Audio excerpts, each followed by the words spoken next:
ని వెతకండి. ప్రభు చాలా స్పష్టంగా చెప్పాడు, మీరు మొదట దేవుని రాజ్యాన్ని, నీతిని వెతకండి. చెప్పలేదా? ఏమి తిందుమో, ఏమి తాగుదుమో, ఏమి ధరింతుమో మీరు చింతపడద్దు, నేనిస్తా మీకు. ఈరోజు మీరు గుండె మీద చేసుకొని చెప్పండి, ఇక్కడ కూర్చున్న వాళ్ళు కనీసం క్రైస్తవ లోకం అంతా మన ముందు లేదు. గుండె మీద చేసుకొని, నాకు ఈ లోక సంబంధమైన నా ఉద్యోగము, ఏం బట్టలు వేసుకోవాలి, ఇల్లు కట్టుకోవాలి, మా అమ్మాయికి పెళ్లి చేయాలి, వగేరా వగేరా వగేరా, వీటి మీద ఉన్నంత చింత, శ్రద్ధ నా ప్రభువు మీద ఉంది నాకు. ఎంతమంది చెప్పగలరు?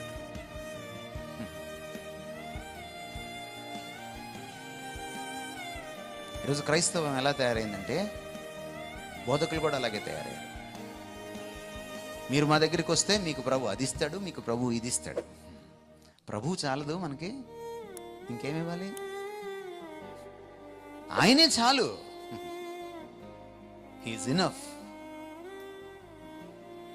ఆయన ఏమన్నాడు? నా కృప నీకు చాలు అన్నాడు. బతికేస్తామంతే, బతికేస్తామంతే. ఎందుకు కంగారు? చర్చికి వచ్చిన తర్వాత కూడా, ప్రభు దగ్గరికి వచ్చిన తర్వాత కూడా ఈ మెటీరియల్ ఆశలు, ఈ భౌతిక పరమైనటువంటి ఆశలు, కోరికలే మనకు ప్రార్థనలుగా మారుతున్నాయి. కాదంటారా? కాదంటారండి? మన ప్రార్థనలు ఒకసారి రికార్డ్ చేసి చూడండి. మన ప్రార్థనలో ఎంత భౌతికమైన విషయాలు ఉంటాయి, ఎన్ని ఆధ్యాత్మికమైన విషయాలు ఉంటాయి. మీరు పరలోక ప్రార్థన చెప్తారు చాలామంది. ఒకసారి పరలోక ప్రార్థనని స్టడీ చేయండి. అందులో భౌతికమైన విషయాలు ఎన్ని? ఒక్కటే, నేడు మాకు మా అనుదిన ఆహారము ఒక్కటే, మిగిలిందంతా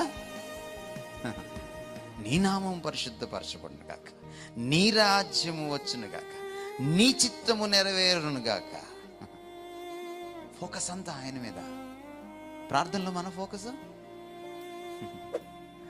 నా బిడ్డకు పెళ్ళవును గాక, మా ఆయనకు ఉద్యోగం వచ్చును గాక, ఏమండి నేను అమెరికా వెళ్తును గాక. Is it not materialism? ఇది క్రైస్తవం ఎలా అవుతుందండి? అవ్వదు. లోకస్తుడికి నాకు తేడా లేనే లేదు. లోకస్తుడు అచ్చం ఇలాగే ఆలోచిస్తాడు. ఈయనేమంటున్నాడు అంటే, మాకొద్దా? మేమేం పేదరికంలో ఉండాలా? వాళ్ళల్లో అనిల్ అంబానీలు ఉండాలా? మాలో ఉండద్దా? మాలో కూడా ఒక జోసెఫ్ అంబానీ ఉండద్దా అని మీరు అనొచ్చు. ఆయన అంటున్నాడు దానికి ఆన్సర్, మీరు నన్ను వెతకండి, నా నీతిని, నా రాజ్యాన్ని వెతకండి, మీ సంగతి నేను చూసుకుంటాను. కీర్తనల గ్రంథంలో ఉంది, తన బిడ్డలు వర్ధిల్లడం ఆయనకి ఇష్టం. ఆయన మిమ్మల్ని వర్ధిల్లింప చేస్తాడు. ఇందాక బ్రదర్ ప్రార్థన చేశారు, పాల్ ప్రసాద్ గారు.